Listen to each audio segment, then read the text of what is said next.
Hello, my friends. Welcome to our chat. It's a big pleasure to see you tonight.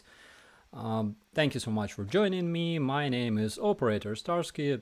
Not really. And tonight we're going to talk about the counteroffensive. The counteroffensive that is ongoing in basically around the whole front line in Ukraine. So it appeared that and my tonight's video again, not sponsored by Coca-Cola. So it appeared that I have quite a few fans in Russia, and last week my Russian fans were asking me the same question like over and over again, like how's the counteroffensive going in Ukraine? And basically I tried to translate it as close as I could to to the literatural meaning of their question. So they were curious, and in the beginning I was surprised, like it's the information, the kind of information they don't want to know, I swear. But they kept asking me over and over again, so I decided that because they're my fans, I have to help them and do my best to provide them with as much information as possible about the counteroffensive that is ongoing in Ukraine, the counteroffensive of Ukrainian troops against Russian terrorists and obviously some of my fans. So there is a problem though, because currently we cannot talk much about this counteroffensive, and again, as an official person, I cannot tell you much details about it. But there's quite a lot of videos and pictures and information that we receive every day, not only from Ukrainian media, but from Russian social media as well. And those are very, very interesting. So we find things like this, for example. So I will translate this for you. It's from Russian Telegram channel. And I'm sure that my Russian fans will be really happy to hear things like this. I'm sure they will read it without my translation, but I will translate it for you. So I have just had a talk to Babai, and Babai is one of their obviously commanders, field commanders out there. I just talked to Babai, and he said that Ukrainians near Balaklia have lost 3,000 dead, and our Spetsnaz from VDV, their paratroopers, 20 men, had a hand-to-hand combat and killed 400 Ukrainians. The guys are heroes, we should remember that. Spetsnaz arrived, they will clean the area. But the thing is that probably we will have to retreat because Ukrainians are bringing reinforcements, 100,000 men drugged, and we are only left with 20 men with bayonets, and the guys said goodbye. I'm not sure if we can trust this information, because I cannot prove or disprove it. Probably it really happened, probably not. Okay, but we should remember that drugs is a bad thing. It's a really bad thing. So I have encountered things like this, for example. So this is Kots News, one of the most popular Russian channels. They have like 500,000 of subscribers. Not all of them are Russians, of course, but yeah, and I will translate it for you as well. 1.5 million artillery shells. Just imagine this number. The West has sent Ukraine 1.5 million of artillery shells to kill Russian people. It's not like they sent 1.5 million artillery shells to Khabarovsk or Murmansk. They sent it to Ukraine, right? Yeah, but Russians think there's something very, very wrong with this. Anyways, but again, what happens on the front lines? I mean, like there's like counteroffensive and stuff. I mean, okay, we can read anything in the internet, there's like all kinds of stuff you can sometimes encounter in the internet. We receive multiple videos with Russian POWs. Those gentlemen are 20 years old each, and they come from Bryansk and I think Kaliningrad. Those guys are, I think they were mobilized.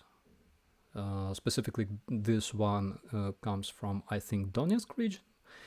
And you can see Ukrainian soldiers checking his ID, and there's some more prisoners. This one is lucky because those are his friends.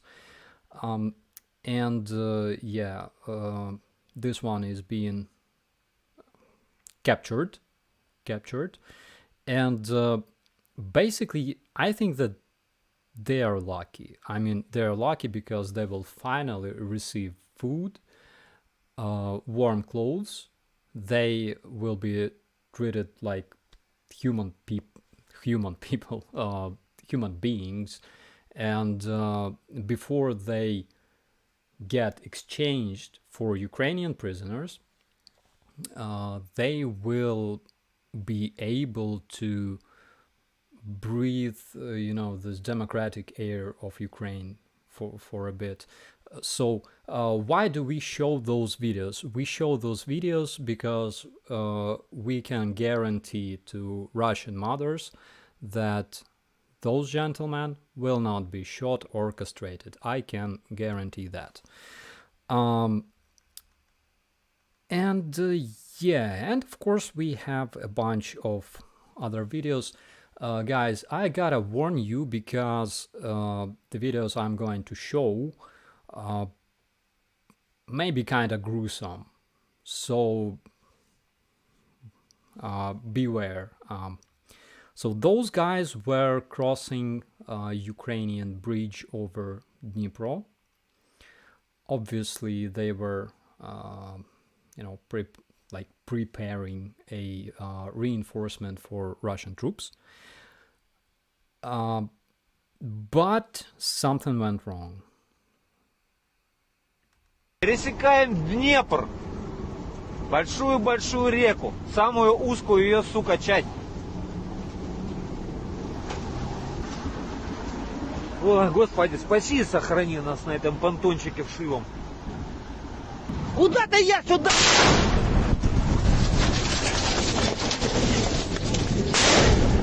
Господи, помилуй. А куда валим, ёб... Блядь! So, like, I really hope that those materials, everything that I show you now, will help my Russian friends to answer this question, how's the counteroffensive going in Ukraine, because they were asking me so much, like every day.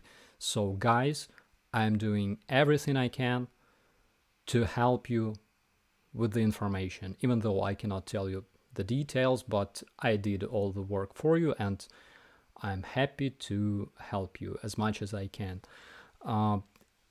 Guys, this video that you have just seen, it has like part number 2, and I'm sure that you are you cannot wait to see it. Okay. So before I show it, I would like to make a shout out for the merch stores that I have in the description to my video. I mostly I didn't even like touch this merch. I have nothing to do with it.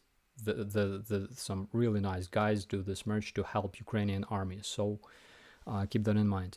And again, this second video that I will show you is, you know, some may find it a bit disturbing.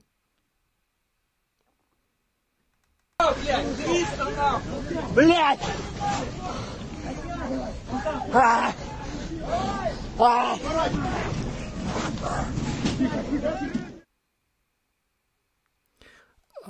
So the rest of the video, I mean, even sounds are kind of gruesome. We can see multiple Russian soldiers that crossed the road, so to speak. And what I... Oh, wrong button. I'm sorry. So I hope that I continue answering this question from my Russian fans. How's the counteroffensive going? I mean, we all want to know, right? Okay, so there's another one for you. And by the way, from what you can see here, I mean, in this previous video, well, what like I understand, they were crossing the pontoon bridge, and they got shelled because evil must be punished, right? So, and by the way, speaking of evil, evil is being punished not only on the front lines. Even evil is being punished like everywhere around the world, even in Russia, even in Europe. So, for example, this beautiful lady in the next video, she is a Russian living in Germany, and the story behind this video is that she was walking down the street and she noticed a couple of Ukrainian refugees, and because she is a real Russian lady, she started harassing them. So here she is, and of course I made subtitles for you. Девчонки, слава России!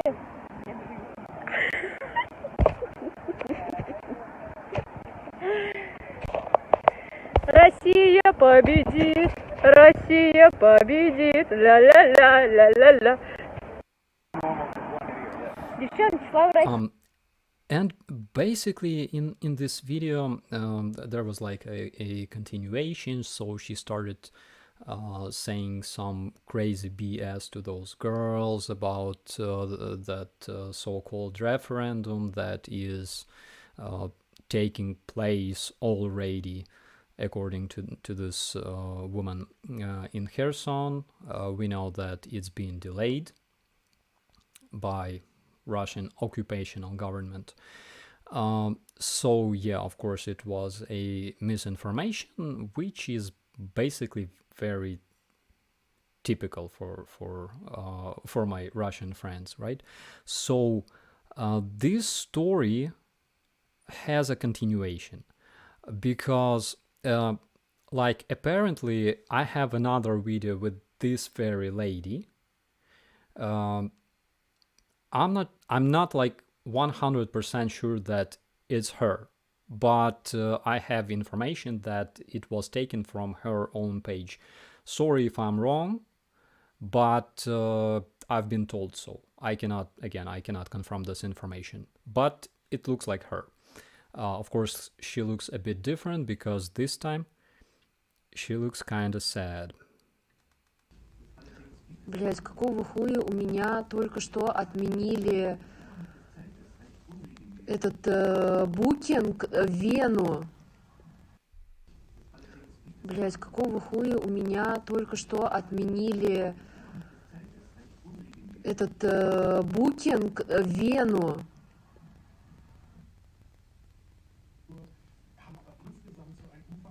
Мне заблокировали только что мою страничку на букинге и...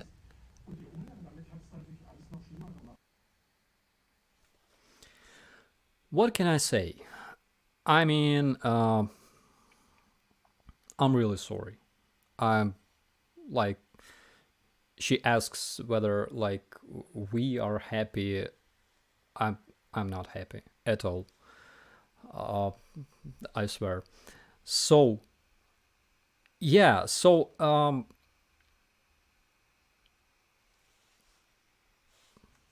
wait a minute. Okay, that's better. So we can see that karma exists, and sometimes she's a bitch. She's a bitch, like definitely. I mean, yeah, Susan, I love karma too. Okay. And to finish answering the question of my Russian fans, after that we will have like questions and answers. I would like to finish this session with another video that my Russian friends, as well as you guys, my Russian friends, my Russian fans, yeah, they will find it exciting, and I'm sure that you will too. So basically, this is Ukrainian soldiers. Like in this video, you will see Ukrainian soldiers that change the flag in a village that was liberated. They changed the flag because this village was liberated, and I hope that this also answers the question, how's the counteroffensive going? Вы же в эфире. Пидорский флаг нужно срезать. Новая гусаровка. Вы же в эфире. Пидорский флаг нужно срезать. Новая гусаровка.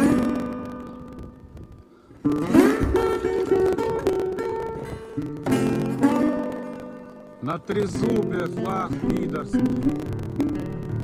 О, пошел сразу.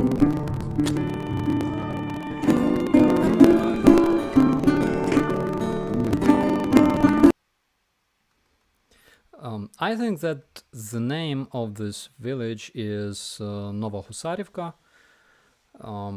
The guys come from the Special Force Battalion of Ukrainian Armed Forces.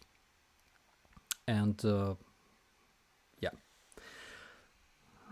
So guys, I hope that you found those videos and this information informative.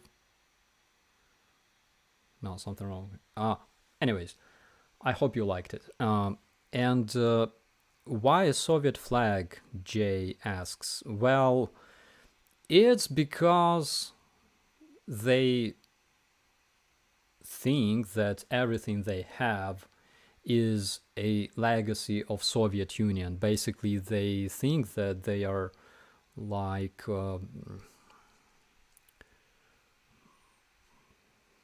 originated from Soviet Union.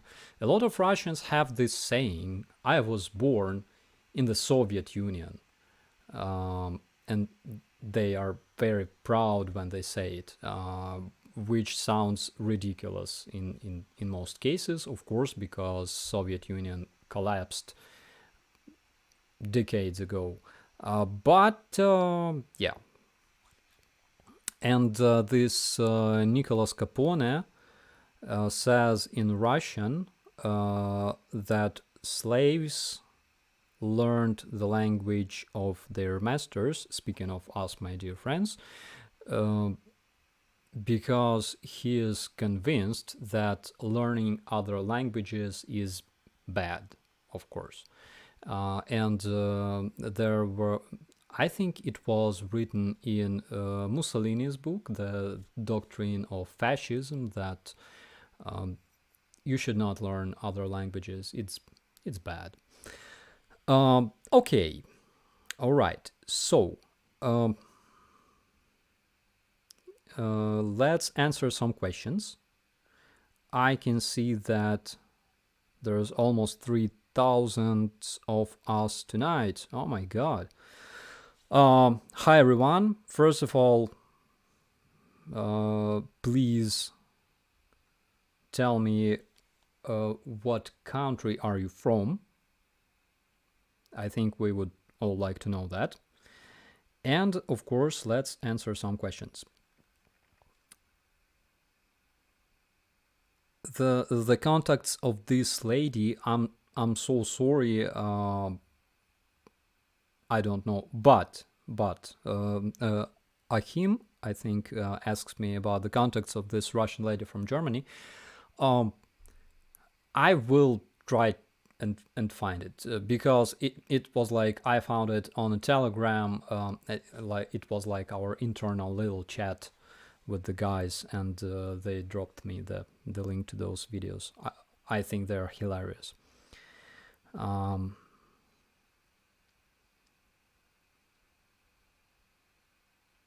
Did Ukraine already receive the 800 drones from Taiwan? Jose Santos asks. Well, I cannot confirm this. Guys, again, remember, fact-checking. Let's always remember about informational hygiene, okay? As soon as you see video proofs of those drones operating on the front lines, that will be like the best evidence. Don't even count on my words, because I can be wrong. So we need solid proofs always. Glory to the counter-offenders. Oh my God, this is top comment of tonight. Okay.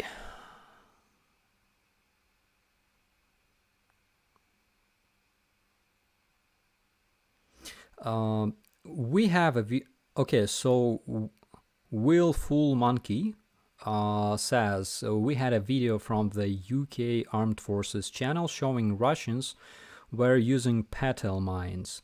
Can you confirm and let people know how nasty they are and deliberate civilian killer? So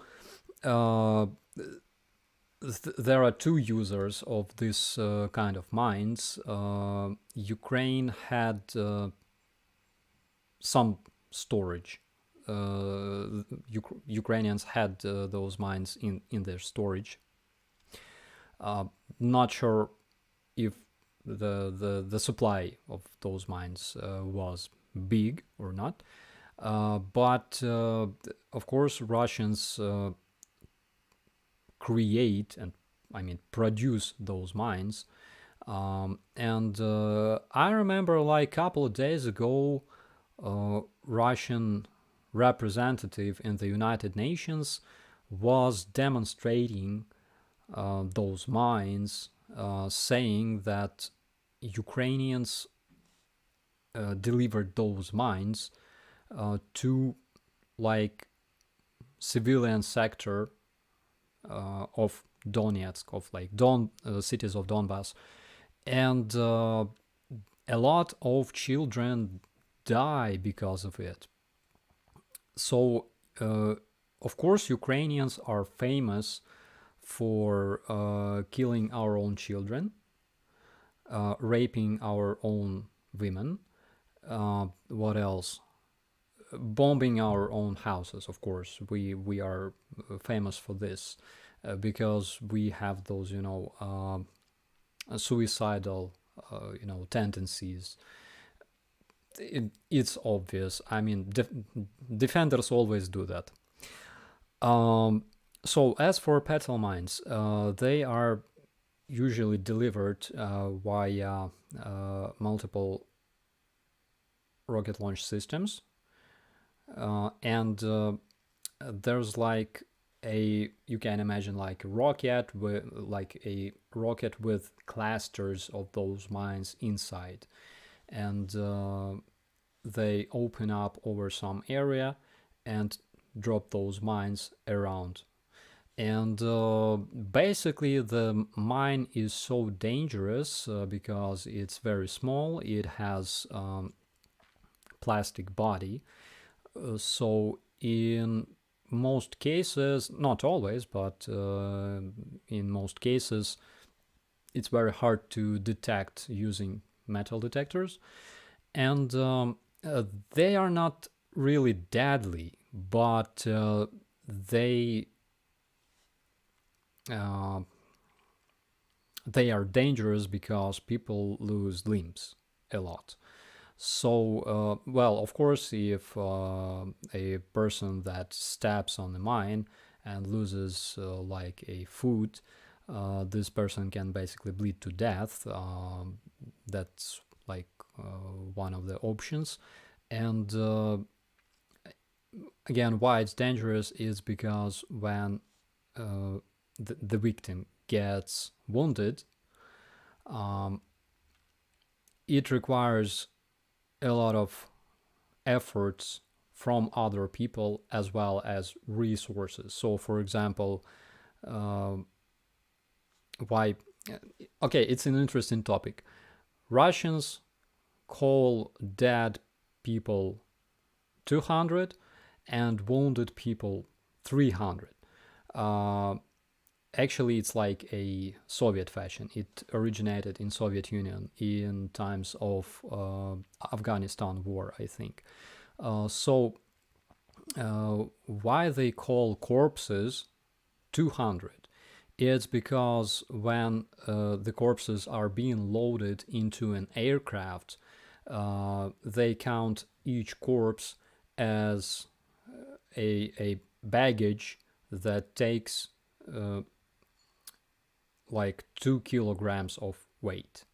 And why they call wounded people 300 is because they not only require like space and not only their weight should be calculated, but also because they are supplied with like equipment, like blood, like I don't know, people like supporting them and stuff. So they require more space, more volume available, etc.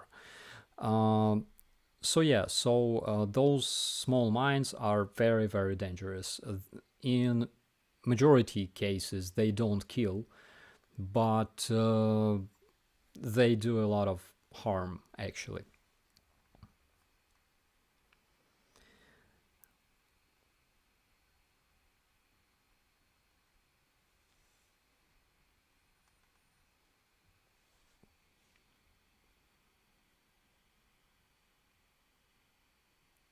How does the food rations from the Ukrainian heroes at the defensive positions differed from the Ukrainian heroes at the front line?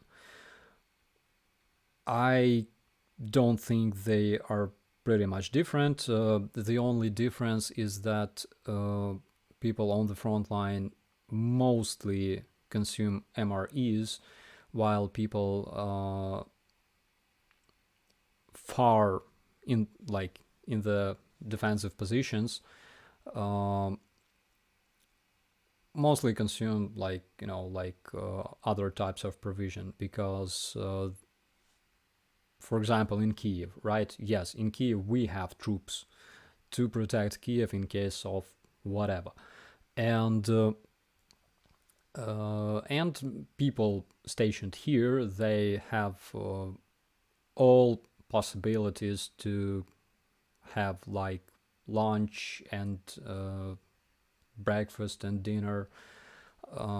We're not talking about MRE, we're talking about like usual military food, okay?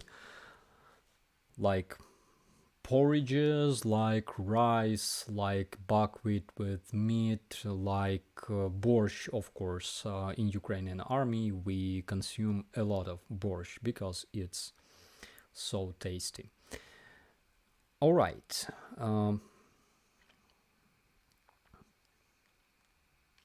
Chicken nuggets and Coke. Andrew, I mean, don't say those words, please. I mean, I miss chicken McNuggets so much.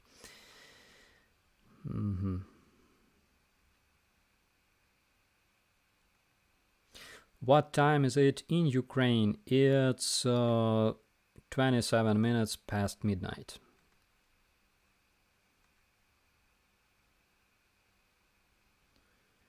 Have you ever been in Russia before their aggression? Yaroslav Gurney asks. Or before their aggression and annexation of Crimea and aggression on Donbass? If so, can you tell us your experience? So, I think it was 2012. So, exactly 1 year. Yes, exactly 1 year before the Revolution of Dignity. I've been to Russia for the first and last time in my life. So there was some kind of communication meeting, and people from different organizations like Odnoklassniki is their very famous social network in Russia, and representatives of like different banks and stuff, they had their presentations. I've been there as a guest. I don't think that I still have some of their materials that were like disseminated, but I had opportunity to take a walk around Moscow, visit their Red Square. One thing that I didn't like from the start was that all the people were kind of grumpy. It's like, before going to Moscow, I visited different countries in Europe, and I've been to the US, of course, and everybody's smiling. And it's normal, I think. And like in Moscow, everybody is freaking grumpy. Everybody hates life. It was similar in Ukraine, basically. It was similar, but we changed a lot during the recent decade. We changed a lot. So yeah. Another thing I didn't like was that the tea I ordered in the hotel was 10 times more expensive than in Kiev. It was crazy. And also I visited a Starbucks. So basically I could compare Starbucks in Moscow and Starbucks in Washington, D.C. Like, everything is probably 2 times cheaper in Washington, D.C., in Starbucks in Washington, D.C. So yeah, I didn't really like that place. And it's like cold. Hey. Anyways. The food in Russia was really bad. Yeah, that's exact. Like, I don't know what's the difference. I mean, like, okay, we basically eat same things. We eat stuff like borscht. They eat Ukrainian borscht as well. We eat things like potatoes or salads or whatever. But it's like, I don't know, it doesn't taste well in Russia. I mean, like, I think a lot of people will agree with me. Money laundering makes people happy. I doubt that.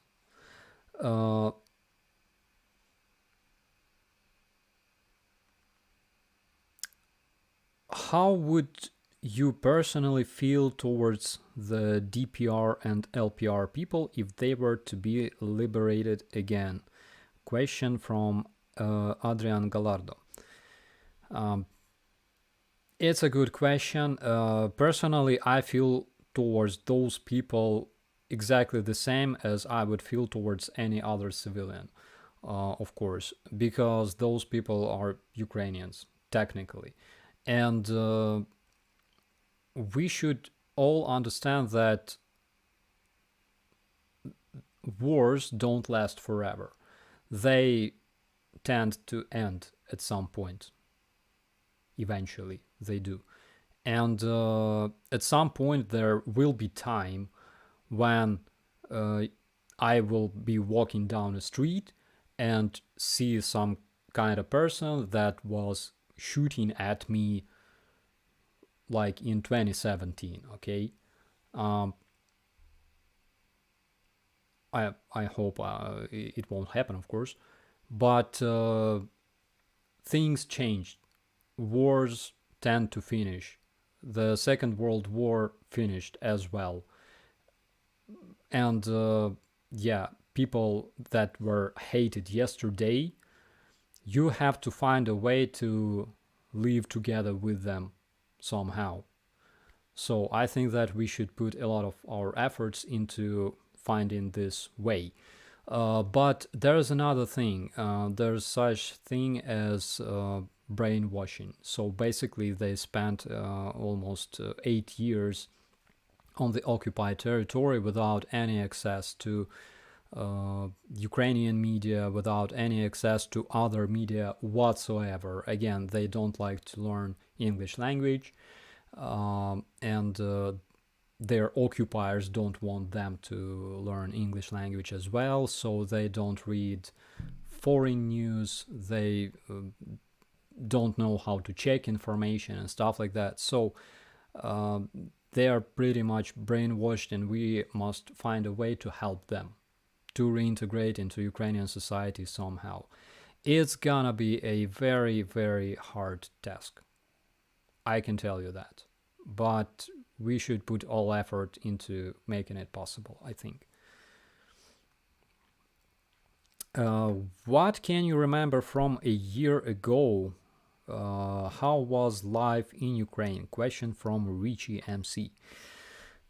The life in Ukraine was awesome, except for the war, of course.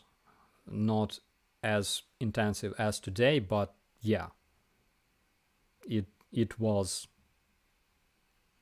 It was. But I remember that last year I celebrated my birthday. Oh my god. I celebrated my birthday, I think, on a yacht. So my friend works as a skipper, and he works on a yacht. So I invited my friends, and we had like a small tour on a yacht around Dnipro River, and it was awesome. So he brought some very, very nice rum, homemade rum with vanilla or something like that. It was like the tastiest rum that I have ever tried. The life was okay. So the myth that Russians use a lot is that, people in Ukraine were repressed for like 8 years. There was like police running around beating up people speaking Russian language, and of course they were bombing like Donbass, specifically Donetsk city, which is the most intact city in Donbass as of today. And people who listen to Russian propaganda, they think, oh yeah, that must be the case.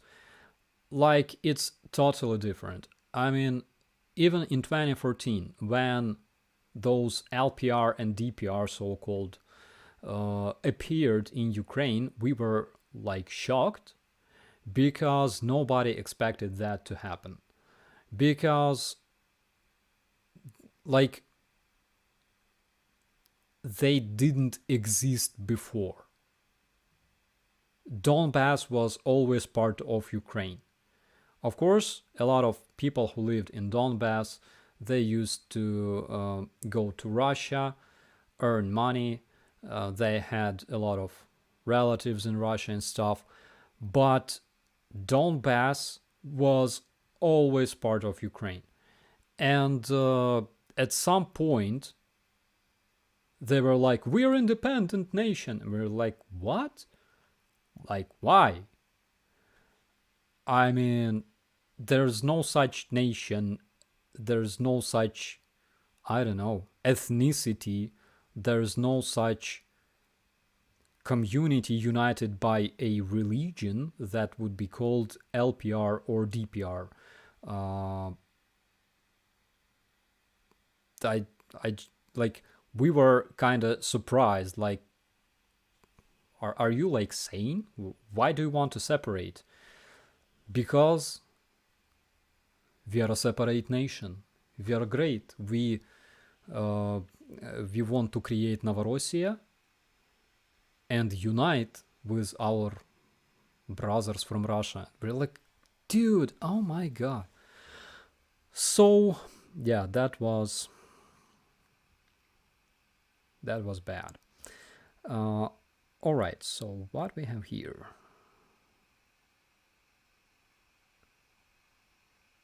You guys need to eat Mexican food, says Roberto Anaya.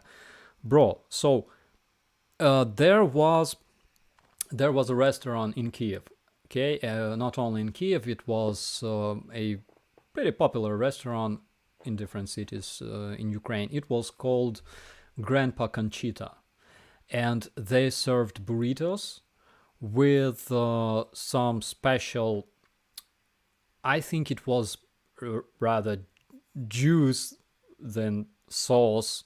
Okay, so it was like a drink that you could use as a sauce, basically, because it was like a tomato juice with incredible amount of chili pepper and spices, and it was like it tasted like rocket fuel, basically you risked of burning your pants in the rear after drinking this, and it was my favorite one. Unfortunately, they closed probably like 10 years ago, but it was an awesome place. All right.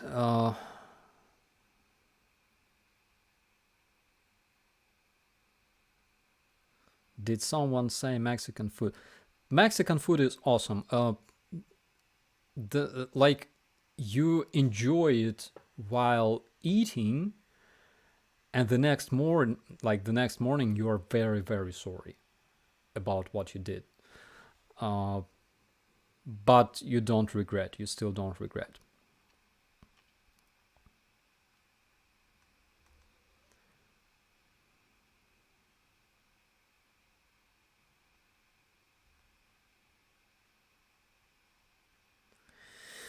All right.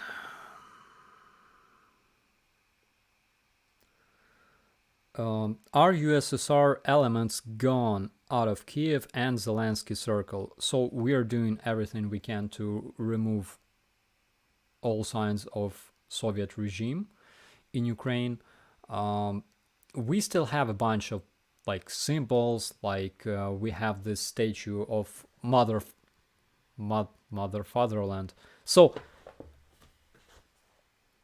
it's like a statue in Kiev, the biggest one, and it's a woman holding a sword and a shield, and there's like this Soviet crap on her shield, and it's called Mother Fatherland. Mother Fatherland.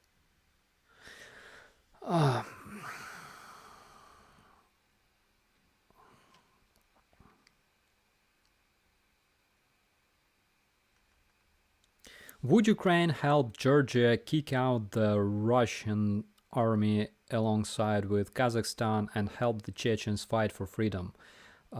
Question from Mythic Plague.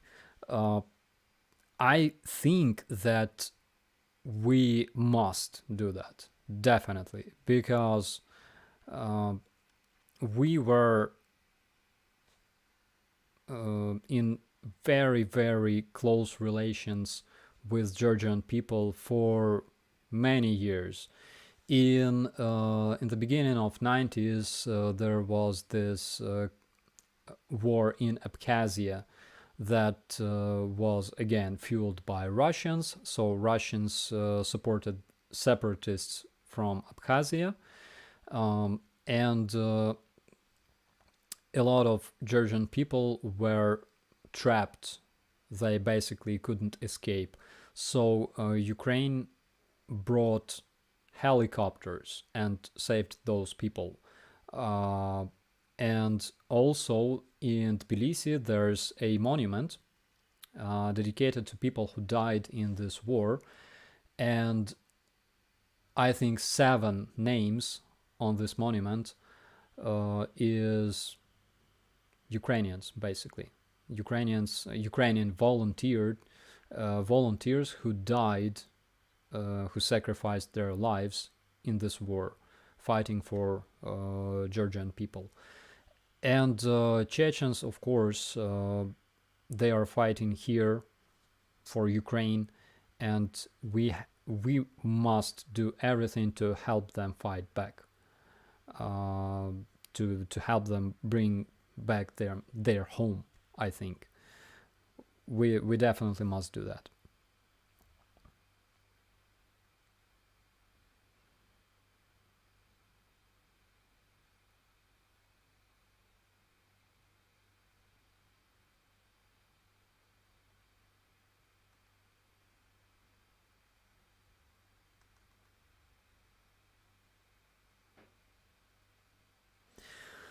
Okay.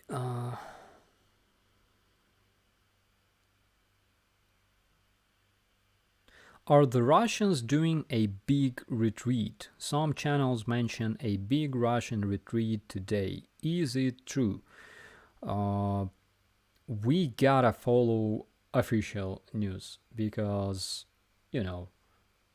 I'm an official person as well, and there are some things that I cannot really tell you. But again, there's like plenty of Russian Telegram channels that sometimes deliver legit information, just sometimes. Okay.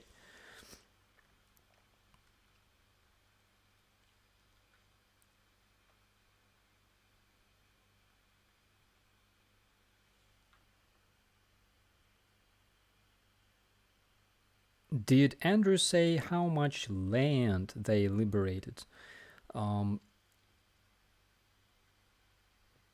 a bunch of villages,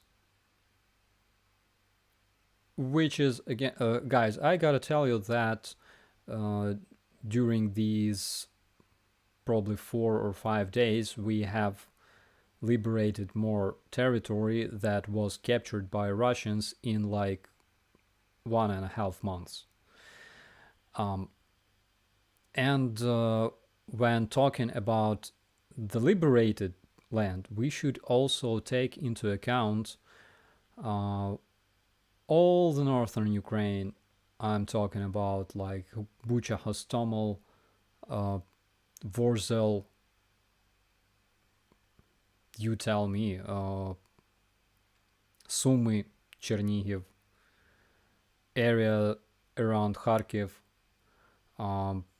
as well as south, because we also liberated area around Mykolaiv, as well as Odessa, and yada yada. So we have quite a lot of territory that was liberated. So according to the international, according to the Institute for Studying of the War, Ukraine, and I think I've been talking about it already, Ukraine has liberated 45,000 square kilometers, because those guys don't afraid of numbers. And during the recent 2 months, they only managed to capture 450 square kilometers in the areas of Donbass, but mostly in the areas near Kherson. So kinda, yeah. Hello from Southwest UK. Hello, Rob.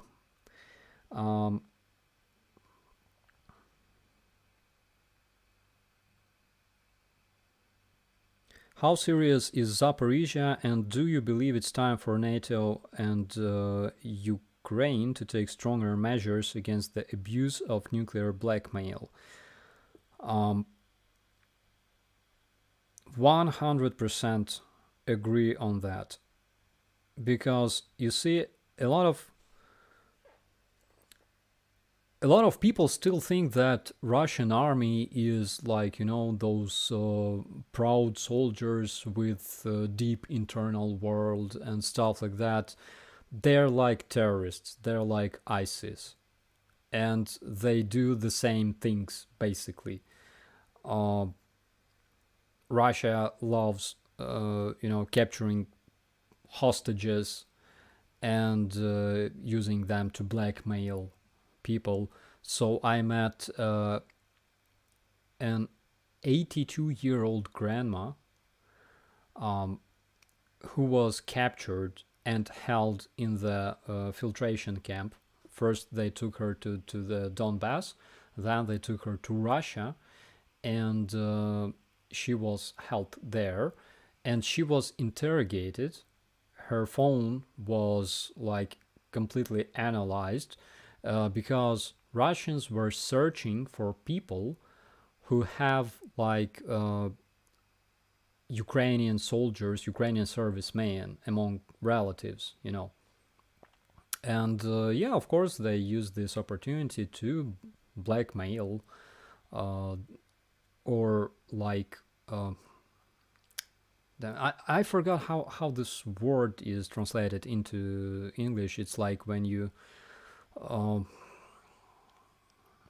take some person under control and force this person to do what you want, in terms of like intelligence and spies. So I think you understand what I'm talking about.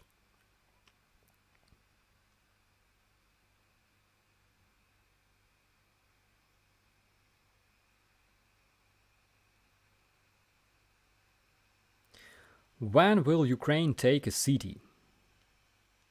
That's a good question, because the same question, I think, is being asked and addressed to Russian authorities.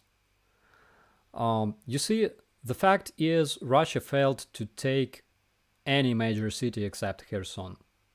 And basically, if you ever visited Kherson, it's not a big city. So the population of Kherson, I think, is 350,000 people. Like, Mykolaiv has bigger influence on Kherson than vice versa. Mariupol is also a small city, basically like a town. So Russians try to turn any victory into like this huge победа, you know, huge victory over NATO and stuff. They didn't manage to take a single major city. I'm talking like Mykolaiv, Sumy, Chernihiv, Kharkiv, Kiev, you name it. So when will Ukraine take any city? I think probably Kherson will be the first, of course. And yeah, I think it's gonna take quite some time to liberate cities like Donetsk and Luhansk, again, because of all the defense lines that were built around those cities. But I can say it's completely possible, believe me. It's yes, of course, we will be losing men, but Ukrainian soldiers who die in Ukraine, they die for freedom. They know that there's like, as Jake said in our yesterday's interview, if Russia stops this war, there will be no war. If Ukraine stops fighting, stops the war, there will be no Ukraine. So Ukrainians are fighting for freedom, for being able to live, while Russians literally die for nothing.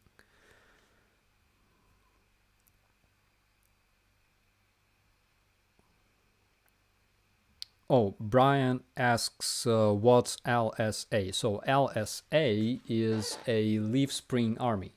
So those guys are subscribers and followers of the Enforcer, one of the best channels on a YouTube, and you gotta subscribe, guys. You must. It's a must. So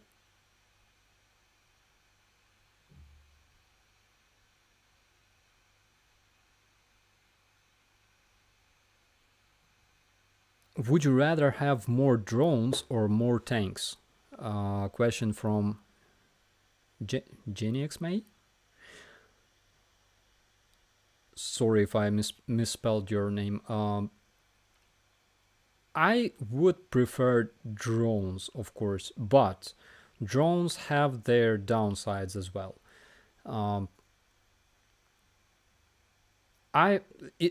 It's wrong to say that drones are more important than tanks, because you gotta have both. Drones are better in some situations, tanks are better in different situations, but I would prefer drones because I like flight simulators. So yeah.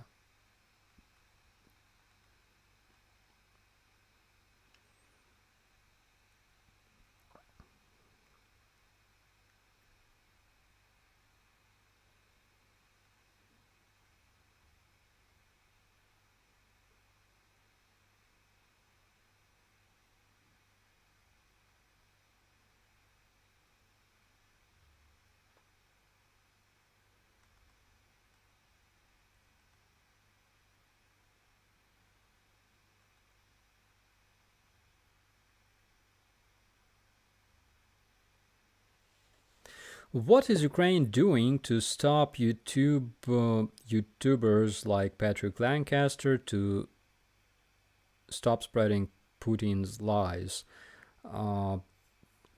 again, there is only one way to fight Russian propaganda, and it's using the truth.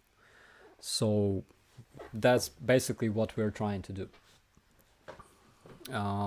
Again, different Russian trolls always say that it's like Ukrainian propaganda. Again, Ukraine that never had like propaganda and was never noticed as a country with big level of propaganda, you know. So they say that everything that is being said about Russia is Ukrainian propaganda. Whatever. I don't care. But as for Patrick Lancaster, I think this question should be addressed probably to Google, to YouTube.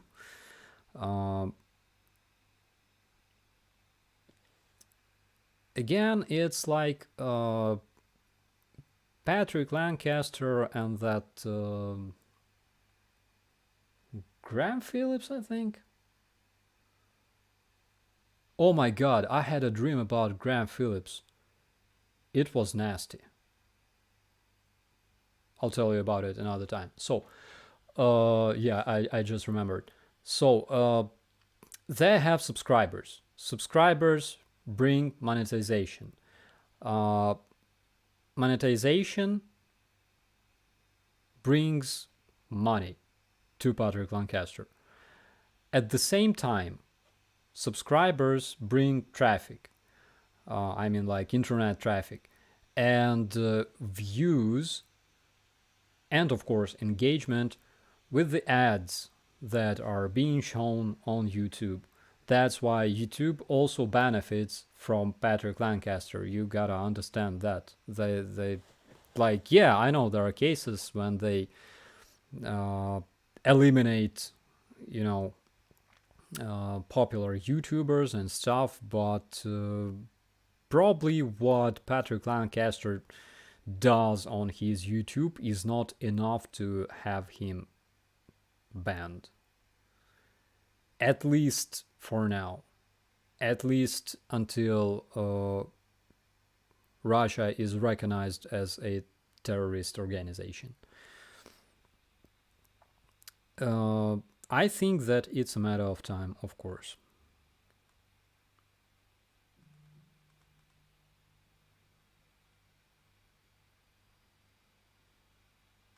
Putin knows 5 or 6 languages and he's a karate expert. He's not only a karate expert, he's riding bears and tigers and he kisses boys in bellies. Yeah, he's a very disgusting man. So I saw a video of that boy. So you probably remember the video where Putin kissed some small boy. I mean, he kissed his belly, and I saw a video of this boy like grown up.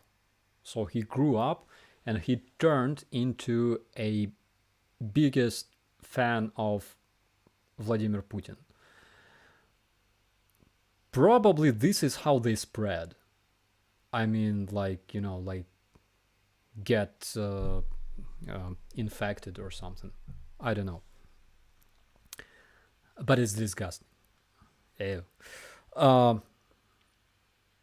Have you got any Scottish volunteer soldiers?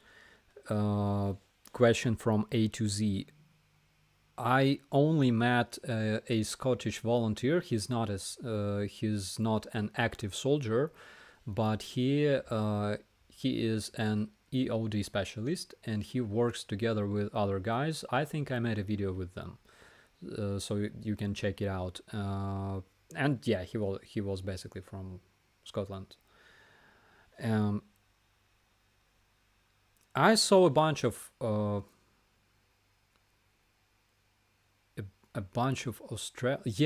there's a lot of Australians fighting for Ukraine, a lot of British guys, a lot of American guys, Canadian.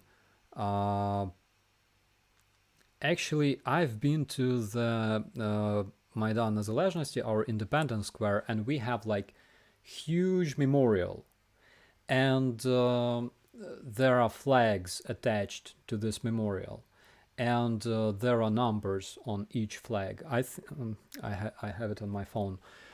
So there are numbers attached to each flag, showing like the number of people fighting from like people from this country currently fighting for Ukraine, and the number of people who sacrificed their lives for Ukraine. And guys, there are some amazing flags. For example, Iran. I swear I have a picture of that. Iran, I was surprised by, was it Burma or Myanmar? One of those countries. People from all around the world come to Ukraine to fight, and I was surprised, of course, to see people from the most distant countries you can imagine, and of course from countries like Iran, because like, yeah. On the other hand, from what I know, a lot of Ukrainians, at least they used to live in Iran like a couple of years ago. There was quite a big Ukrainian diaspora. Supreme Commander says, at least Putin does not kiss donkeys. Actually, he does. Oh my god. Let me find this picture for you because it's hilarious.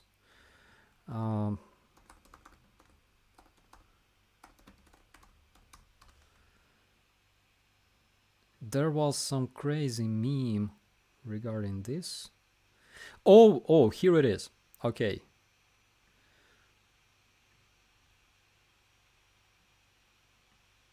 You gonna love this.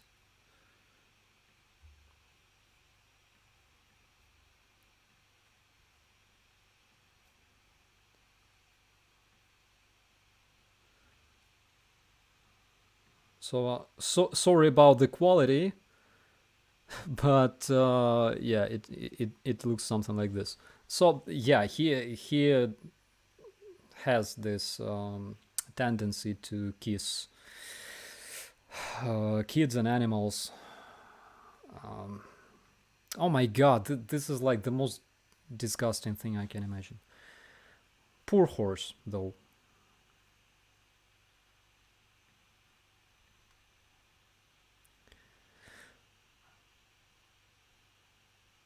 Okay, so what do we have here?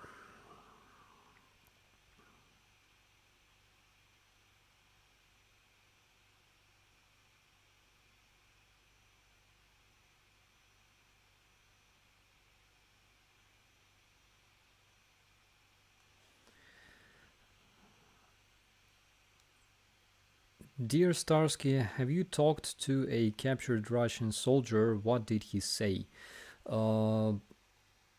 Not after the invasion, not after February 2022, but I talked to plenty of different Russian soldiers and pro-Russian separatists since 2015, I guess. Because we operated in the area of Krasnohorivka and Marianka. Those were quite hot spots on Ukrainian map back then, as well as today, I think. And I operated in like within the Special Force Police Battalion. And we have arrested quite a lot of those guys.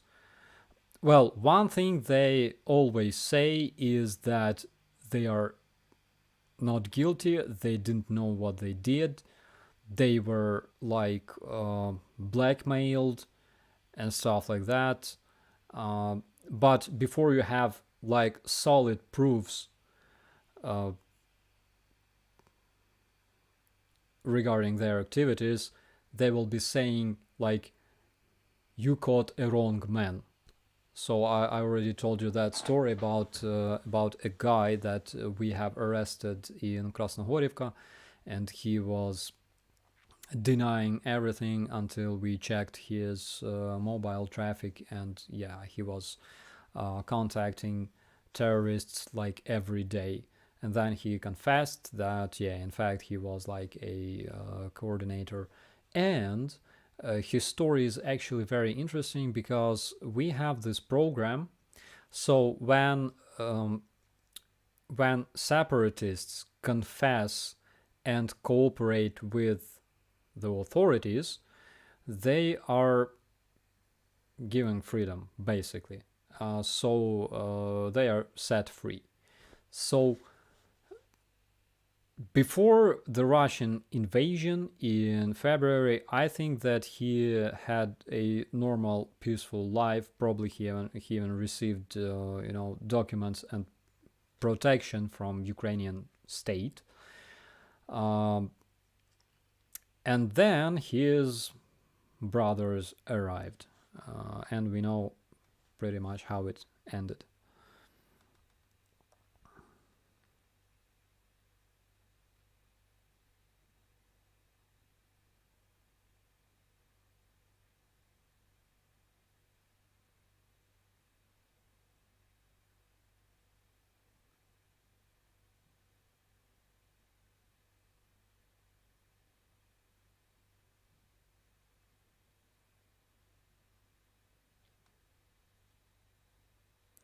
I truly believe if they press the big red button in Kremlin, none of those nukes will blow up. There's no red button. There's like multiple buttons and multiple people responsible for launching missiles. It looks completely different. There's like this nuclear briefcase that is usually carried by some of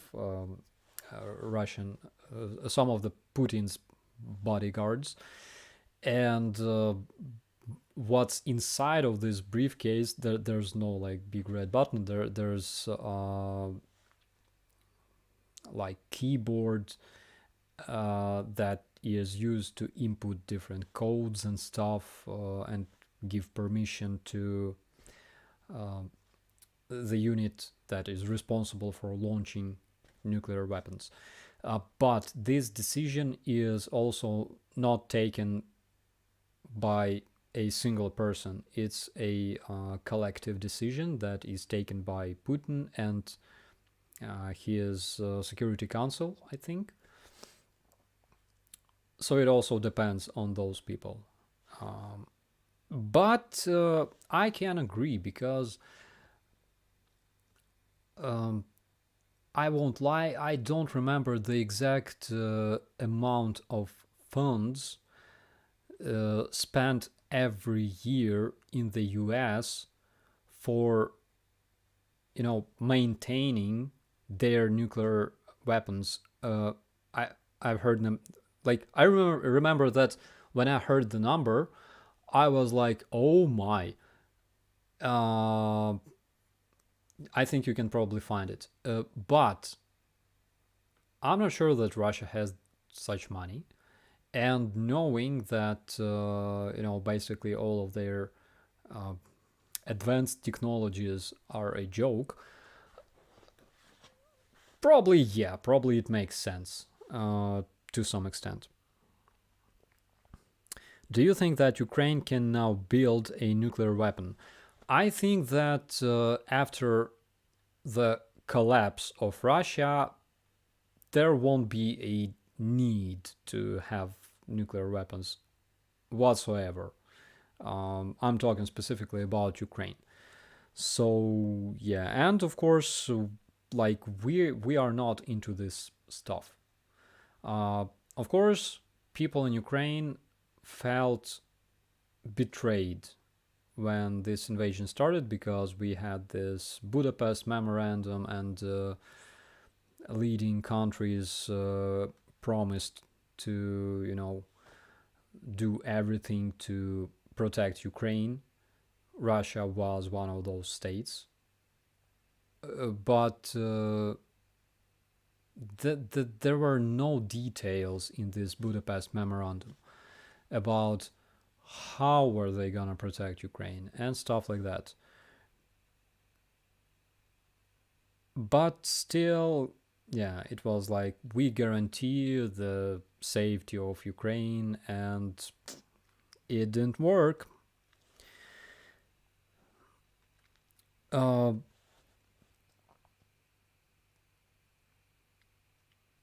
What do you think would happen if Russia broke into separate pieces, all with nukes?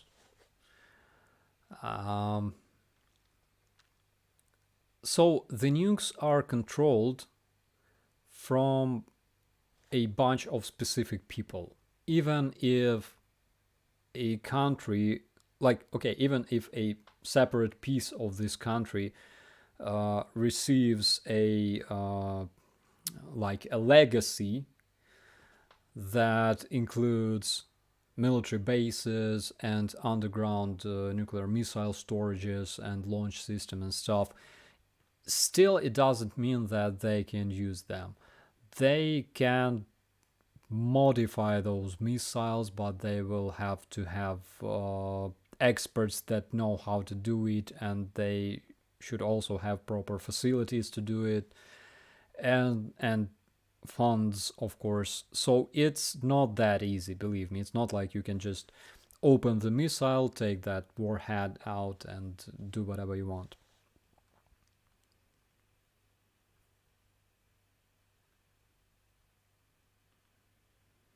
Flash 73, yes, Lavrov was the magical horse. Actually, I saw that image of Putin riding Lavrov. When Lavrov fell down, he slipped and fell down during some kind of event. Yeah, it was a nice picture. I think it's still available.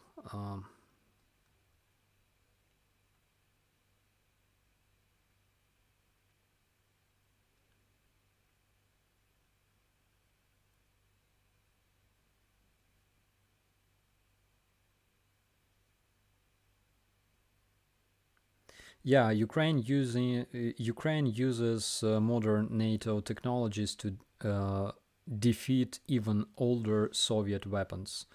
Burrito Bowl says. Yeah, this is true, and basically, a lot of our foreign colleagues amazed because our soldiers were able to master those advanced technologies. I mean, weapons and modern howitzers and HIMARS systems, of course.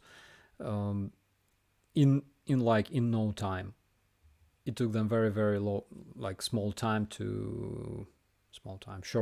to master those weapons, and it's one of the things that you should know about Ukrainians. We can do that. We learn and evolve very, very fast.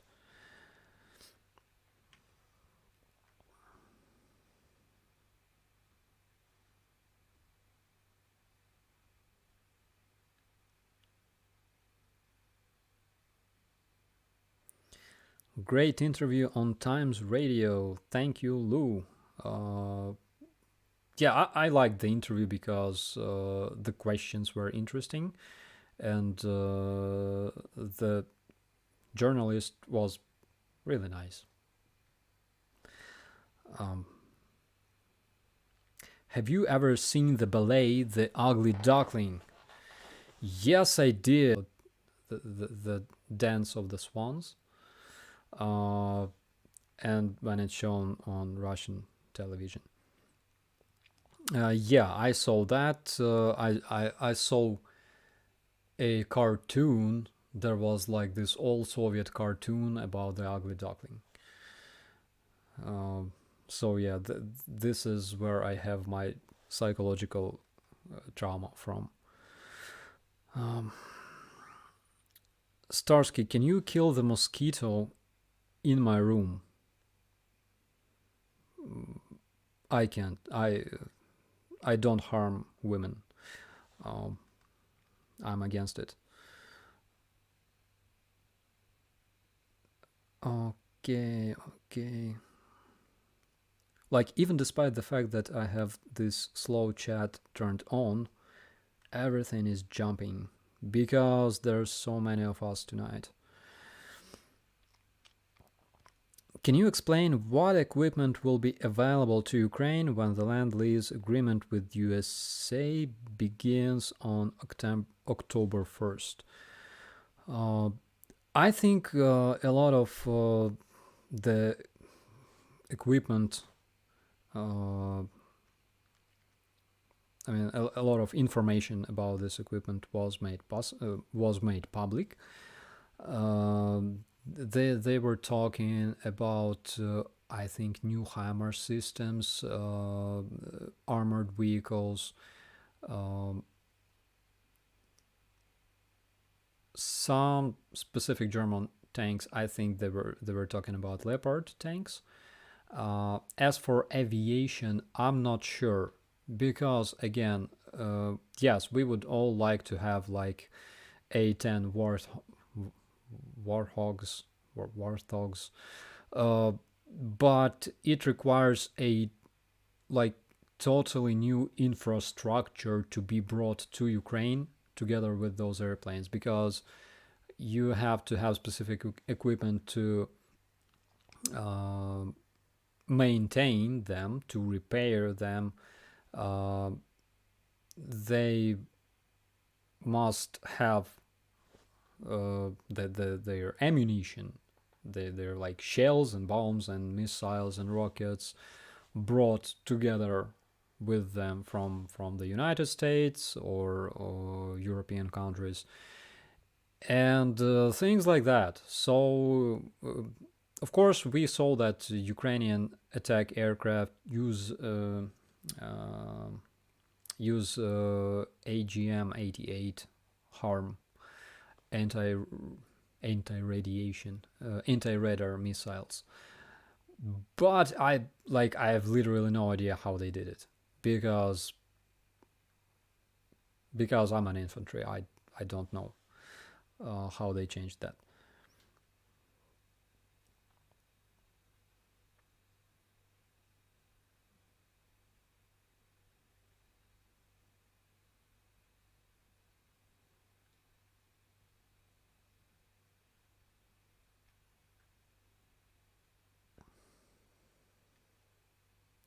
Rodent of anger, you need a cat.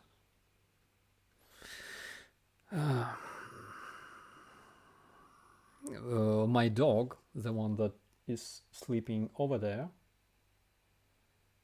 Dude, how can you sleep? Our enemy doesn't sleep for 1 more hour. So my dog will be very, very angry if I ever have a cat.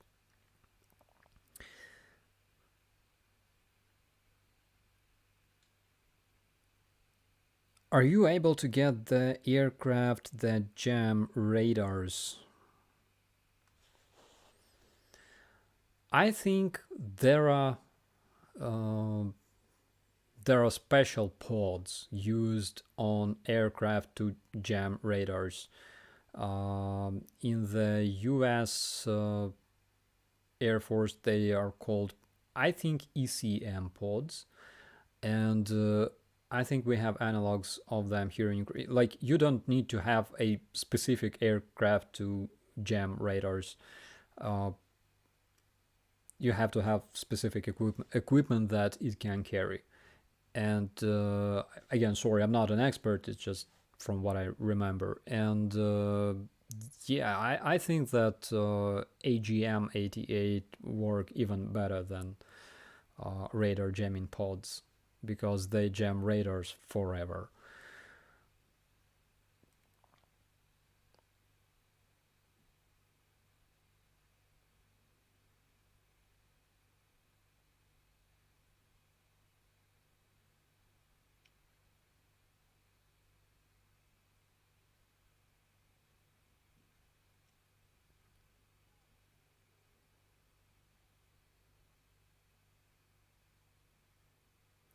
If you make it into Russian land, what would you loot from them?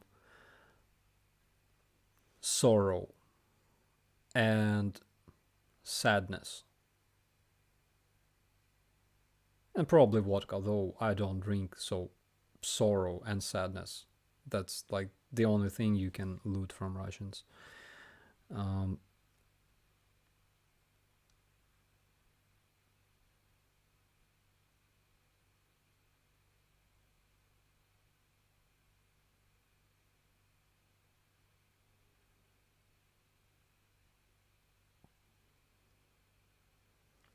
Get your toilets back, maybe. You see, unlike Russians, we can buy new ones.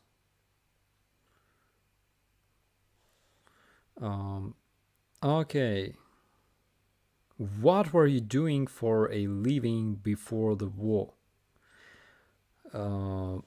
Before the war, I was a communications person. I worked for different organizations. I worked on TV as a creative manager for a while. I worked in organizations like World Bank, like projects of United States Agency for International Development. In a word, different organizations. And my whole life was dedicated to communications, mostly. But yeah, since the end of 2014, I dedicate my life to serving to my people and to my country. And as it turned out, to the free world, democratic world as well.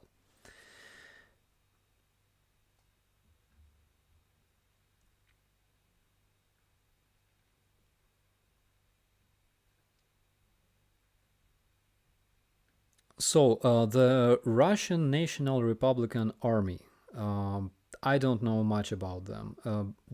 Actually, we are not sure if they really exist because, yeah, like we have confirmation from some of their like Russian officials and opinion makers, but we cannot confirm that. So it's like really hard to say, but I would be happy if they were like for real, if they existed, because you know, when Russians start to fight for their independence against dictatorship, against all that crap that they have there at this point, I can only say that I can respect that. It's something that we never saw until this invasion.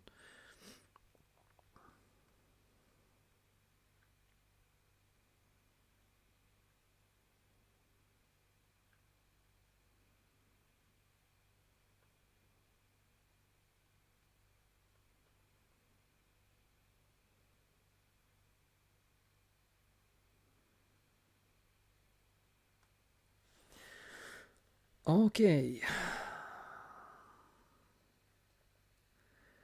Exploding toilets is the way to go. Probably.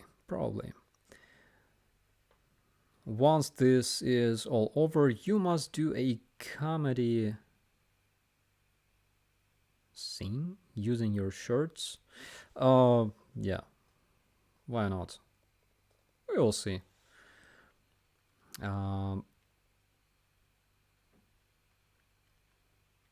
When you win this war, would you agree to do a guitar monster solo with amps and everything on top of a moving tank? Okay, I must confess I suck at playing guitar solos. I completely suck at doing this. I can write music, I can compose music, I can transform my thoughts into music, okay? But I require at least 4 more dudes to play everything. So that's the biggest downside of being me. Make new songs at SoundCloud after war. Actually, I think that I will make some even before the end of the war. I must. I need some more time. What microphone is that? It looks very Falloutish. So this is HyperX. It's very nice for streams, for podcasts. It has like output for your headphones directly from the microphone. It's a really nice one.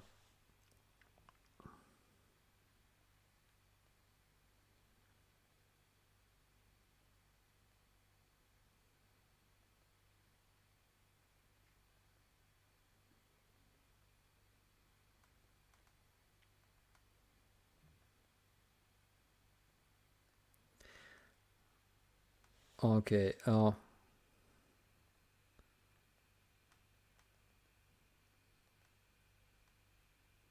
So Javier Estrada says, I'll play solo for you.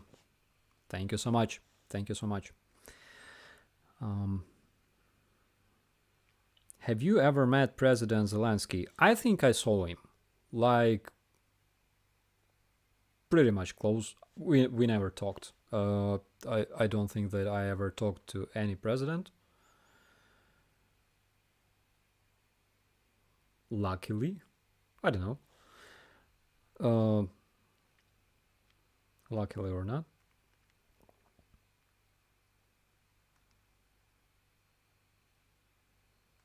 How to say fried orc in Russian and Ukrainian? So fried orc in Ukrainian will be смаженный orc, and in Russian it's жареный orc, or better if it's like зашкваренный orc. I can try and write it down for you guys. Just a second. Oh my god, I have so many windows opened now and it's kinda confusing. Oh, here you are.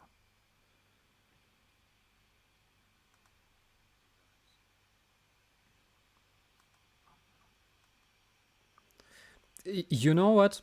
I have a problem. I can only say, I can only type this in Ukrainian because I don't have Russian layout on my keyboard.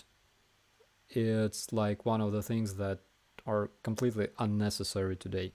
So it's like смаженный orc.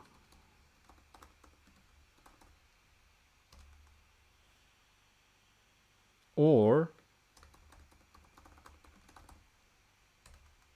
зашкваренный orc. Anyways. They both work. They both work. Okay, guys, I think that we are approaching. No, I feel that I gotta answer a bunch of questions still. Do orcs already use equipment from third countries? Iran, China, North Korea.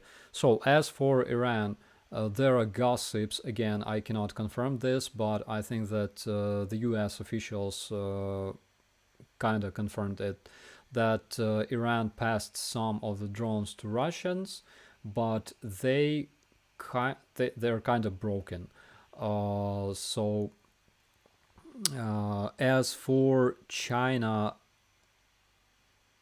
we need a confirmation. As for North Korea, yeah, we have information that they were about to ask North Korea for like ammunition and stuff, because leading superior countries should always work together.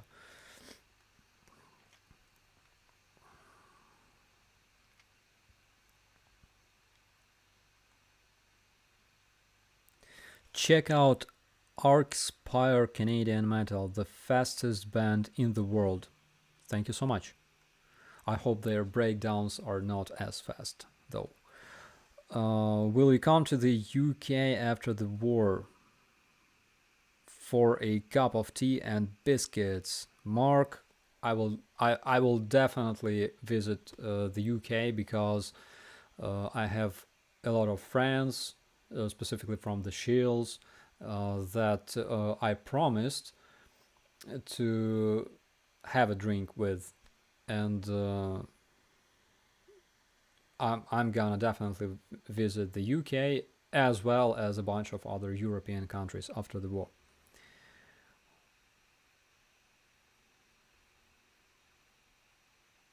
Do you consider the Russian soldiers as полезный дурак, meaning like useful idiots? Some of them are. Okay, people are different, okay, and it's not that you can say that like everybody is bad, yeah. People are different, people require different approach, but 99% of orcs must be eliminated, in my personal opinion, unless they give up. There's no other way.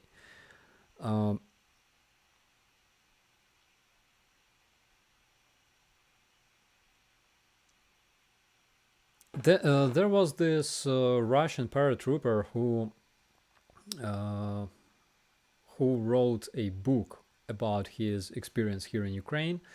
And because Russia is the most democratic country in the world, he had to flee to Europe, otherwise he would be arrested for this book or killed, like Politkovskaya, for example. And I don't know many Russian soldiers who write books about such things. Russian army consists of like a million soldier, and only one of them wrote a book. So I hope you understand what I'm talking about. Can Ukraine drop leaflets to tell them to surrender and how to surrender? We do that all the time. Biker Dad, visit us in Texas after the war. Glory to the Ukrainian armed forces. I think I must visit Texas, definitely. I dreamed about it a lot. So we had this program back in the days when I was an NCO in my brigade.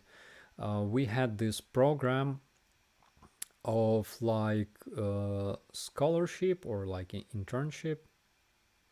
So in word, it was like exchange program for our NCOs. They would go to El Paso, and there's a big NCO school in El Paso for sergeants and like sergeant majors. And I was selected for this school at some point. So I passed the English test in the Ukrainian Military Institute with historical result. I received like 98% out of 100. But I was offered a position of press officer shortly after that.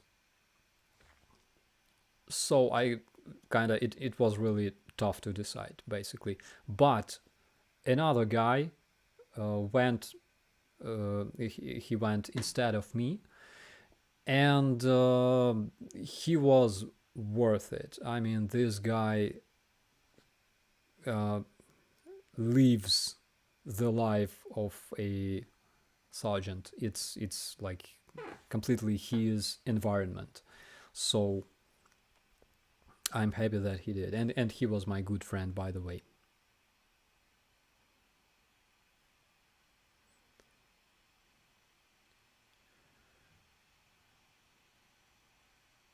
Just don't go to Florida. Why not? Florida is a great place, unless you meet a Florida man. Just kidding. Okay.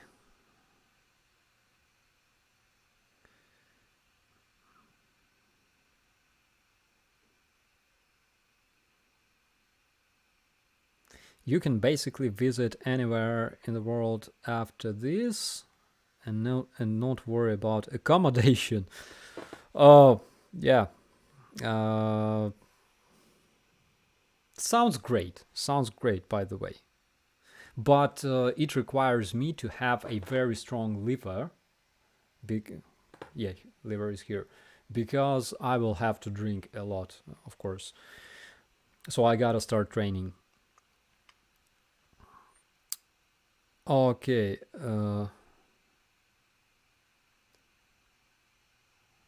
Manchester, thank you so much. Thank you for the invitation.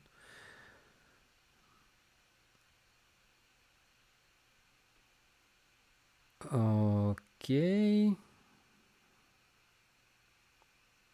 Florida Man Berserker Brigade.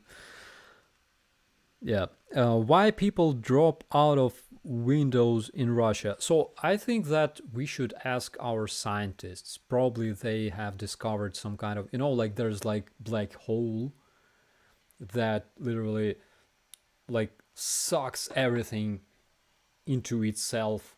So probably Russian windows work similarly to black hole or whatever. But like in Russia, some like discoveries were made recently. Okay, so smoking is bad for your life. Literally, it can kill you. Like people say that smoking doesn't kill you instantly. They lie. It does. Like then potassium. The potassium saltpeter. Saltpeter is deadly. Saltpeter has this tendency to blow up with the power of like big storage of artillery ammunition. They have the same power or something like that. And deadly windows. So I think that there's some kind of phenomenon, and we should study this phenomenon, because windows, it doesn't work in Ukraine. Probably it's like specific to Russia only.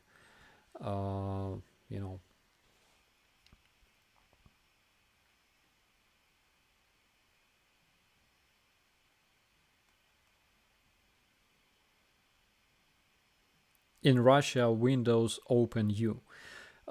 In Russia, when you cut onions, the onions cry, basically. Are Ukrainians related to the Vikings? Question from Phil Eaton.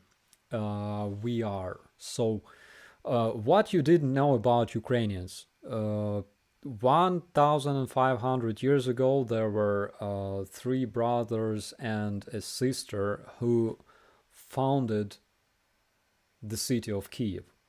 The city of Kiev was named after Key.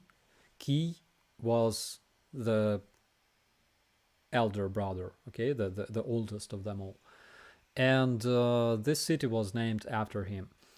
And they ruled this city for a while, and after some time, Askold and Dir came from Scandinavia, and they said, we will rule your city. And everybody were like, why? And they were like, because we're Vikings. And everybody was like, no way. Sure, come on.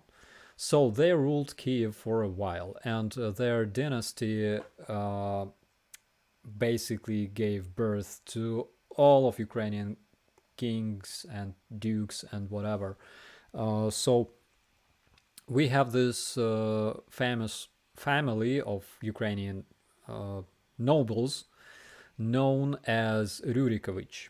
Okay, so Rurikovich comes from the name Rurik, which is actually was known as Rarog, and Rarog was one of the Viking kings. That's, again, I can be wrong. I'm not a historian, but that's what I know. That's what I read in the books, and books are useful to read sometimes.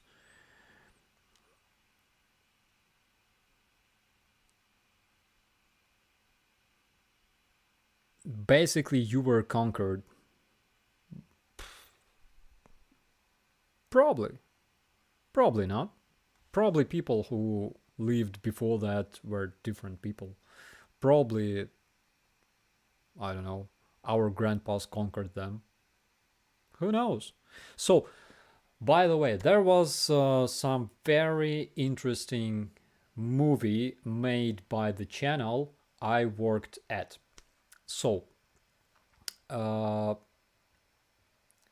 producers decided to take DNA samples from Ukrainian women, and they tried to understand like the roots of Ukrainians, and it appeared the movie is called DNA something.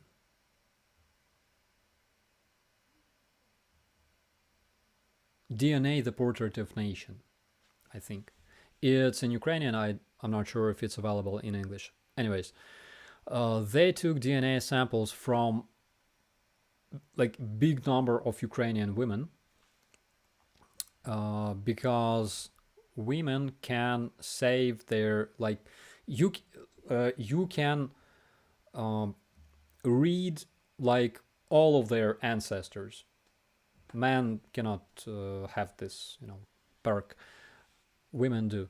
So a lot of their samples were analyzed, and it appeared that among Ukrainian ancestors were Celts, Vikings, and Tripilians, I think. So Tripilian civilization was prior to Kiev. I think they were here probably like 3,000 years ago. They built cities with condominiums and different engineering solutions. But what's interesting was that when Tripilians were leaving their cities, for some reason we still don't know, they were burning them down. So basically all the cities of Tripilians that were found in Ukraine, they're all burnt down. And nobody can say exactly why. So yeah, there's quite a story about that.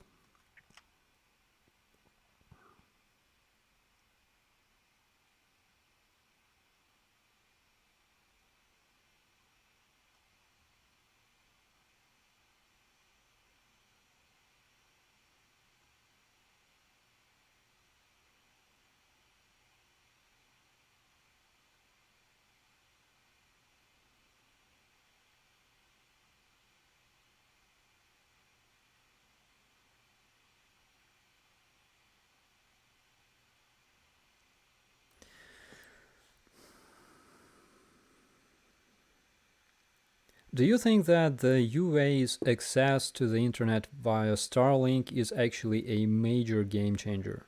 The amount of news videos that the world can now see has gained the UA worldwide support.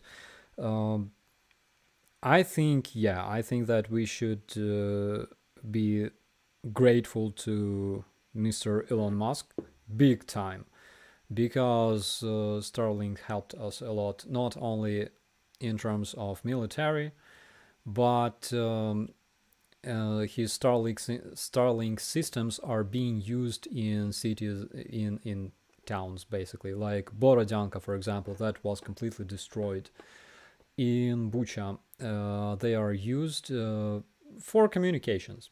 So people can basically use their cell phones to communicate with others, and it was like before our communication stations, like mobile stations, were repaired. So in the beginning of the invasion, Russians used to destroy those communication masts, okay, and for obvious reasons, to disrupt communications. And before they were repaired, we already used Starlink systems to provide everybody with communications, with possibility to communicate, not only our soldiers but also civilians. And I think that Starlink received a license in Ukraine, so probably in the future we will have a new cell operator in Ukraine, and that would be absolutely awesome, in my opinion.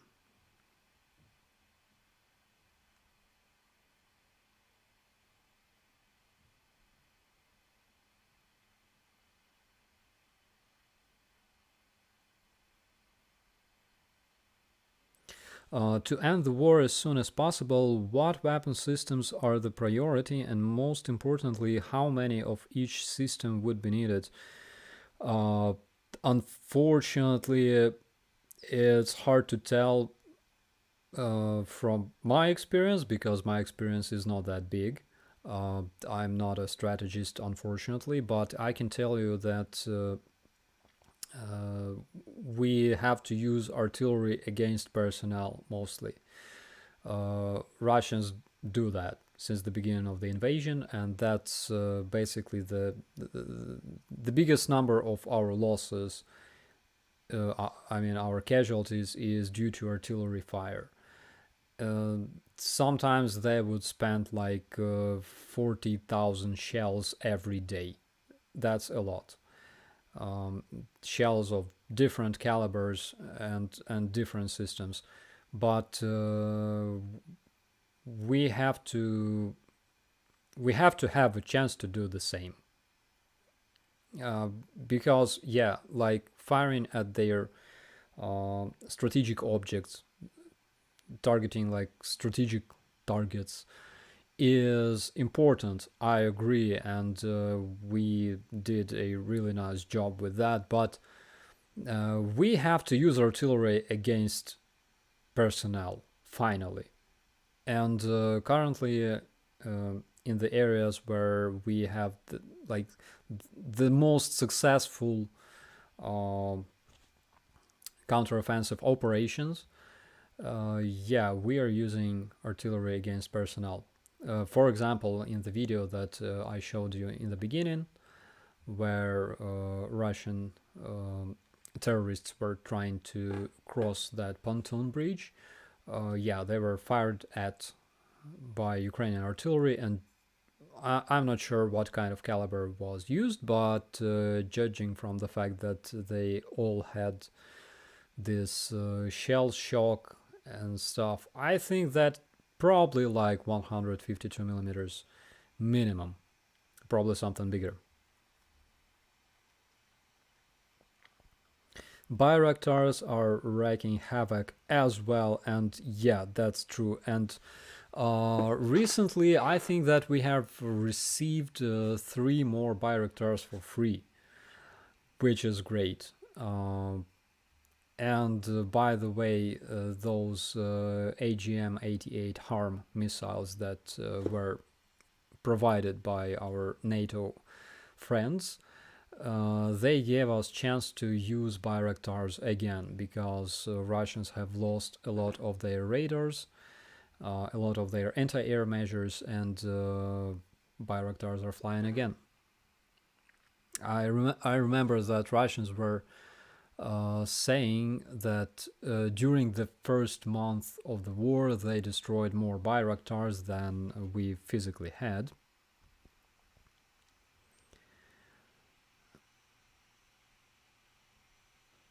But we're not surprised, of course.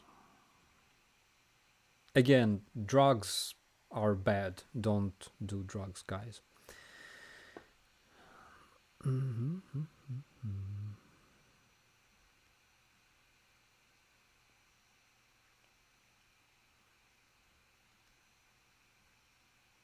Why is Israel so quiet? I think you gotta ask people in Israel. Thing is, there's quite a big Russian diaspora in Israel. That's one of the reasons. Another reason is that I wouldn't say that they're quiet, but if they are quiet, it's done on purpose because Israelis help Ukraine a lot. We have like a like one of the most efficient battalions. I'm talking about Foreign Legion operating here in Ukraine is basically Israeli special forces, like veterans of Israeli special forces, and they were among the first ones who arrived to Ukraine, so they're doing a great job. I've been asked about the Iron Dome, that anti-air system that is used in Israel. Specifically, why didn't they share this with Ukrainians? And the answer is very, very simple. It's designed to protect against older Soviet systems like BM-21 Grad, like multiple rocket launch systems. So Israel is being often attacked by Soviet/Russia made rockets, and this Iron Dome is specifically designed to intercept those rockets. There are different systems in Israel that were designed to protect against like cruise missiles, ballistic missiles. They're not called Iron Dome. They're completely different systems. And I think that having Iron Dome here in Kyiv, for example, wouldn't help us much. Probably it would be more useful in like Mykolaiv, but again, the front line is changing, and we can still use our pretty much advanced anti-air measures that are being used, by the way, as of today.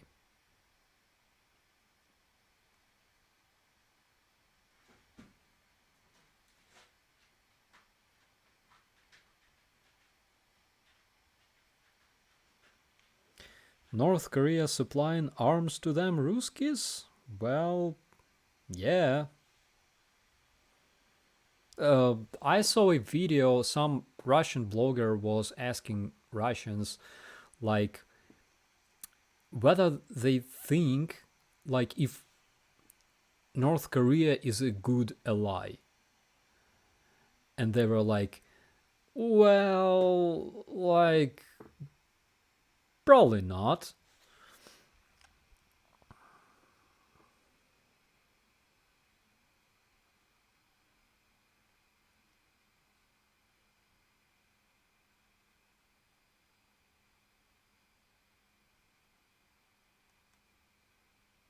Is Ukraine still accepting foreign service members? Yes, Ukraine still accepts foreign volunteers. The only thing is that they must be like best of the best. So at first, as far as I remember, the Foreign Legion accepted everybody who had a military background or background of service in law enforcement agencies. Later, they started only accepting people with combat experience. So you had to have some kind of specifically combat experience. Now they are accepting people with specifically combat experience and best qualities you can have. Why it's important again is because people are different, they have different experience. Some people got used to have 24/7 support of artillery and aviation, something that we cannot provide, and some of them had problems with that. I completely understand them, because until this year, for example, I was only dealing with like artillery, snipers, and IEDs on the front lines at most. And watching like 100 helicopters flying over Hostomel was kind of shocking. So or surprising, let's call it surprising. So I don't blame them, but we should make sure that the soldiers fighting here will have more chance to survive. We don't want to use them as a cannon fodder whatsoever. So they must be the best of the best. So that's the reason.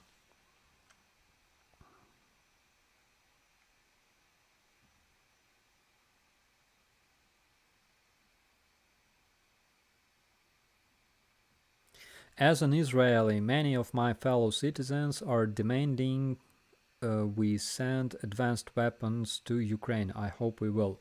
I really hope you will, and thank you so much. We all expect it. You have no idea how much we expect it. Will you do a video on how you survived Hostomel? Probably. I already told you about this in some of my previous vids. Okay, we can try it. Yeah, I remember. So I made a video on this, and this video got freaking blocked on YouTube. I have no idea why. So it was like completely erased from YouTube for an unknown reason. I think I gotta do another one, and probably this time I will be luckier. I didn't even insult Russians much in this video. I wasn't even calling them, No, I was. Now I see. Okay, anyways.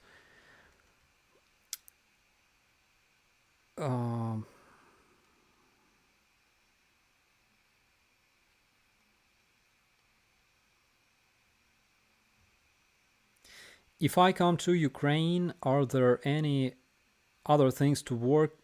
Oh, wait a minute. If I came to Ukraine, are there other things to work in other than being a soldier? Question from David Peterson.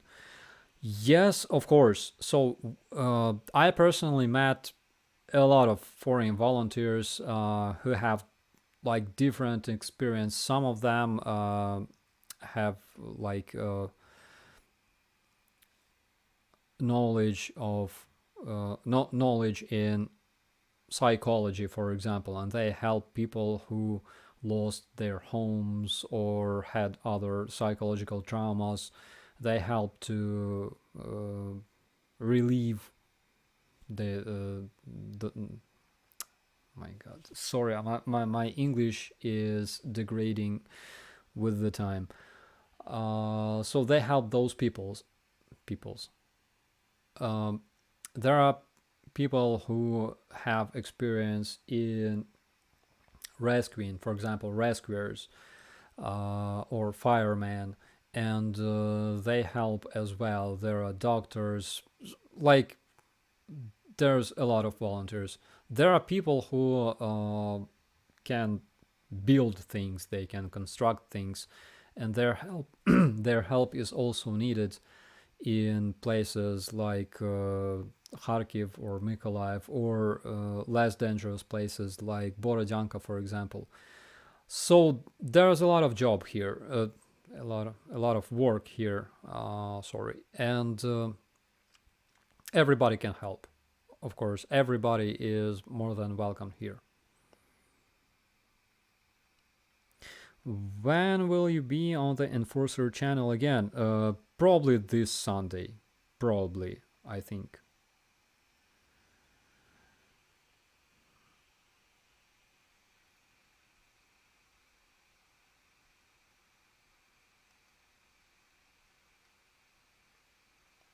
To help with mental health. Thank you so much, Beans.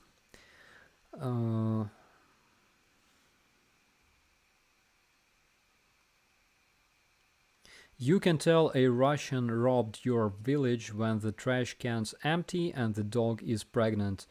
And I would add to this from my own personal experience, because my office that was occupied by orcs for like a month was unfortunately turned into a toilet.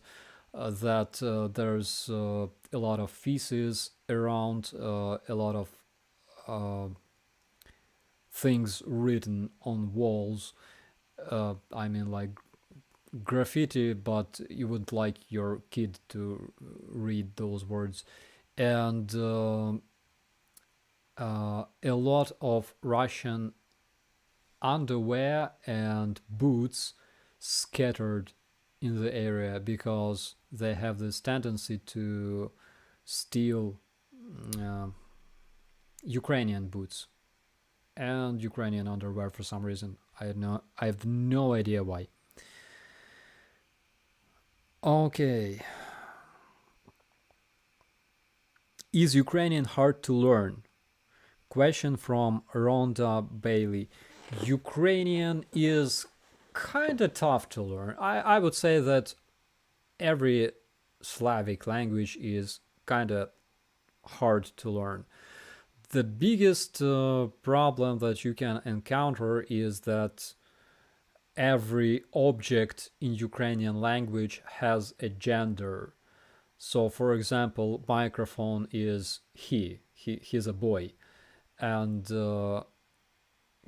camera is she's a girl. So you gotta remember such things. And there are some specific things about Ukrainian language, but I know that if you start learning this, you can express your thoughts even without sticking to the rules or whatever. People will understand you anyways. With the time, you will speak professionally. There are people who learned Ukrainian language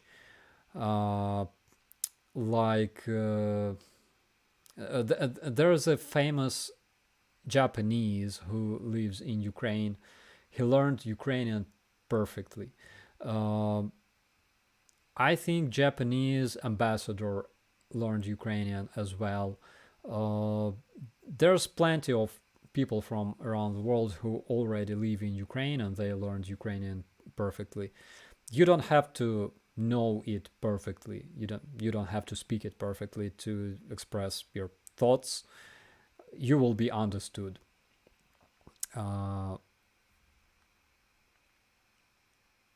Listening to Ukrainian music helped me learn words. That's true. Good swear words in Ukraine. So they are very much similar around the post-Soviet Union. In Ukraine, of course we use swear words. This is the way we talk in the army, basically. But if you are like educated Ukrainian, you're trying to use words that kids can use as well. Yeah, because it's a bad habit to use swearing in front of children and stuff. So yeah, so there are words you gotta remember this: дідько and трясця. It's like damn, damn it. Дідько and трясця. I use it a lot. Okay. Teach us curse words, please. I definitely will. I promise.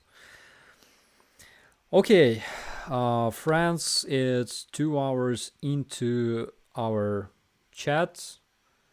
I gotta say thank you and goodbye because there's like 2 hours left for me to sleep, unfortunately. Thank you so much. I hope that I answered some of your who swears better, Army or Navy?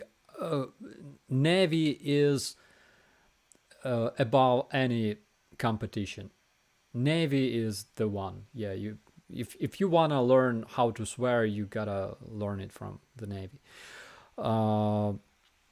Okay, thank you so much, and we'll see you in the next one. Don't forget to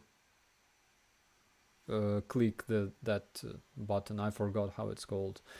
And thank you so much for your support. That's very important.